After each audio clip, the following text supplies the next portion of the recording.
Amigos de Bucons, el día de hoy te vamos a contar que Salvador del Solar reaparece en la arena política y se defiende ante el Congreso por la inhabilitación que pretenden darle. Que yo habría cometido una infracción constitucional supuestamente por solicitar al Congreso, mediante una cuestión de confianza, que se detuviera el proceso de elección de magistrados del Tribunal Constitucional sin la autorización del Consejo de Ministros que yo presidía. Esto, lo repito porque creo, señor presidente, que vale la pena enfatizarlo, constituye la única acusación que el informe final de la Subcomisión de Acusaciones Constitucionales presenta en mi contra. Ninguna más. Pero el problema con esta acusación, señor presidente, es que es rotundamente falsa. Y no solo es falsa, además, señor presidente, es inverosímil. Es decir, no solamente no es cierta, sino que es imposible de creer. En cualquier caso, además, se trata de una acusación, señor presidente, sobre la que no se ha presentado una sola evidencia. Se está diciendo que el Consejo de Ministros que yo presidía no me autorizó a solicitar que se detenga el proceso de elección de magistrados del Tribunal Constitucional. Han pasado más de 5 años desde entonces, señor presidente. Yo me pregunto, ¿se convocó en el proceso de la subcomisión de acusaciones a alguno o alguna de los 18 ministros que me acompañaban para que declaren si lo autorizaron o no? A ninguno. En este lapso de más de 5 años, ¿ha habido algún exministro que me acompañó en el gabinete que salga a decir el señor del Solar se extralimitó y no actuó conforme a lo que le dijimos? Ninguno, ninguna prueba. ¿Qué es lo que alega que el congresista Ventura Ángel ha vuelto a reiterar con total claridad? Se alega que las actas del Consejo de Ministros no reflejan de manera literal que se me haya autorizado incluso a pedir la suspensión del proceso de elección de magistrados entonces en curso.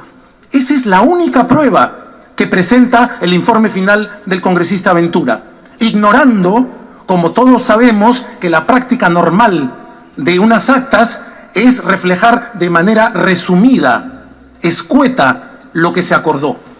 Y no solo ignorando eso, ignorando la evidencia de público conocimiento de que lo que buscábamos como Poder Ejecutivo era, obviamente, señor presidente, detener un proceso de elección de magistrados que desde el Ejecutivo considerábamos acelerado y poco transparente.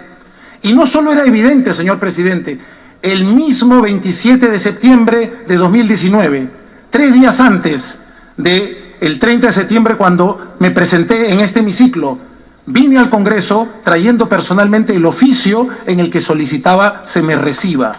Ese día, al salir, conversé con la prensa y dije, y se vio en todo el país, estamos haciendo esto, y lo dije literalmente, porque procuramos frenar un proceso de elección de magistrados que consideramos acelerado y opaco. No solo lo dije yo, señor presidente, lo dijo también ese mismo día el señor presidente de la República en un mensaje a la Nación diciendo que el objetivo del Ejecutivo era detener un proceso acelerado y poco transparente. No se quiso tomar esta evidencia, no se quiso considerar lo que era obvio. La única defensa es las actas no lo dicen literalmente. En conclusión, señor presidente, la única acusación que se presenta en mi contra se basa en una falsedad evidente y en una afirmación sobre la que no solo no se ha presentado ninguna prueba, sino que sobre la cual la subcomisión de acusaciones se negó a recoger evidencia disponible y más que suficiente para reconocer que era de público conocimiento que el único objetivo que tenía el Ejecutivo era precisamente frenar ese proceso de elección de magistrados. No existe entonces, señor presidente, ningún argumento sólido que justifique mi inhabilitación. Tengámoslo claro, si se procediera a sancionarme de acuerdo con el informe final presentado, se estaría inhabilitando por 5 años a un expresidente del Consejo de Ministros únicamente por el hecho de que las actas de una sesión de Consejo de Ministros no hubieran consignado de manera literal información que era de absoluto conocimiento público. Esto, señor presidente, no solo sería absurdo, sería un atropello colosal.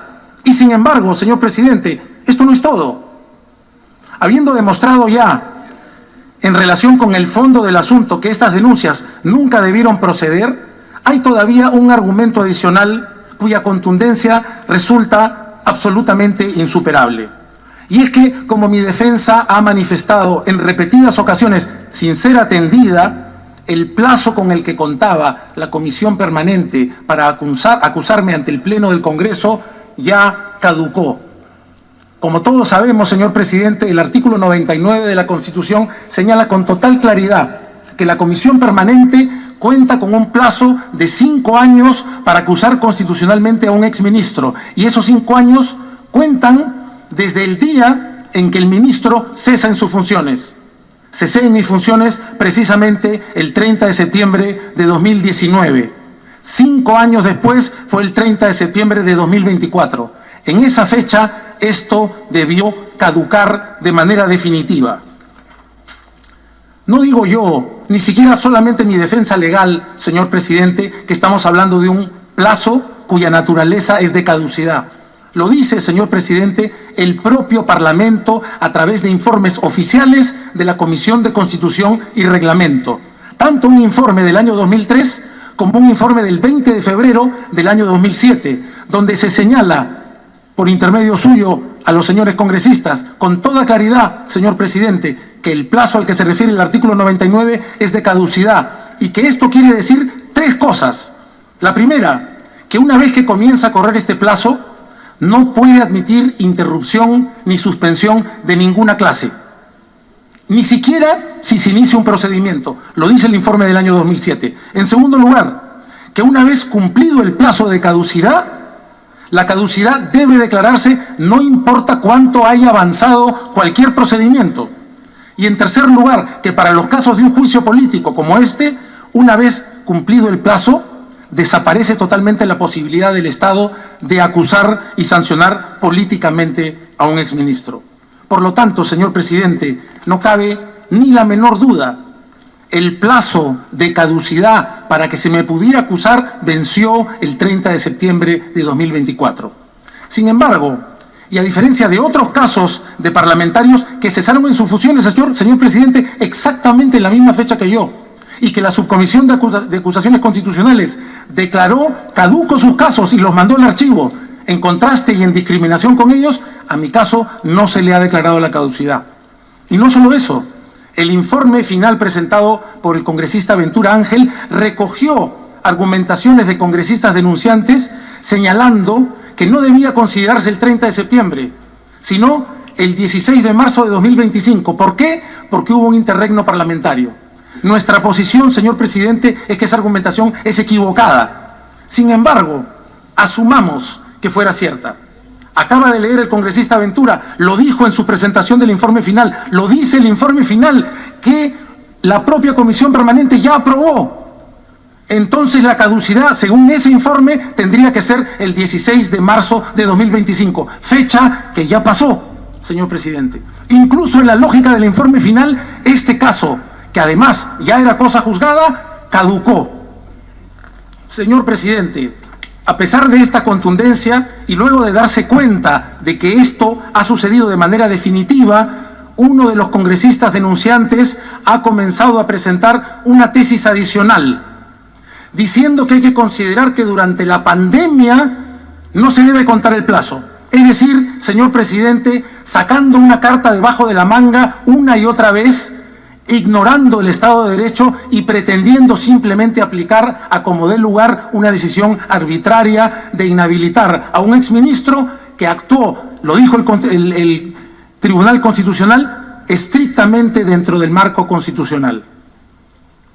El Congreso que usted preside, señor presidente, tiene hoy la oportunidad de comportarse de acuerdo a ley, de acuerdo a la Constitución, respetando los principios jurídicos de cosa juzgada, de igualdad de trato, de respeto de la caducidad y de respeto general del Estado de Derecho. A través suyo, señor presidente, los congresistas aquí presentes y quienes están participando virtualmente tienen la oportunidad de hacerle notar al pueblo del Perú que ante una evidencia jurídica y de hecho así de contundente respetan la ley y las instituciones. Si no lo hace el Congreso, señor presidente, como resulta obvio, tendrá que ser el Poder Judicial quien haga valer el Estado de Derecho.